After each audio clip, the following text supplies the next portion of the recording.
With the Super Bowl coming to the DFW area, that doesn't just mean thousands of fans are going to be coming to the stadium.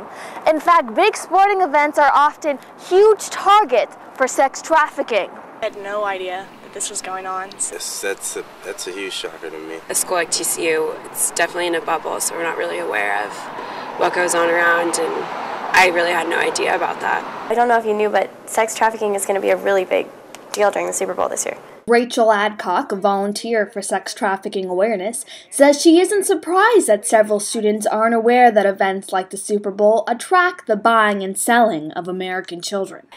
I think in general, it's just not an issue that TCU students are particularly concerned about, and I don't know why they would be, because of course it doesn't affect you directly, but it's something they should be concerned about because it's here, it's happening, and it's not going to go away. Elisa Jordheim is part of Traffic 911, a team that works to stop sexual slavery of American children for profit and pleasure. Jordheim says when looking out for pimps trafficking at the Super Bowl, don't expect them to be wearing gold chains and a white fur coat.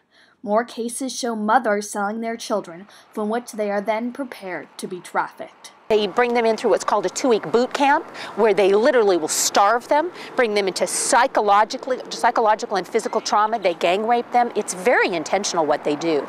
They traumatize these kids so much that they literally will say, if you don't do this, I will get your family. And the reality is these kids know they will. They will go after my family.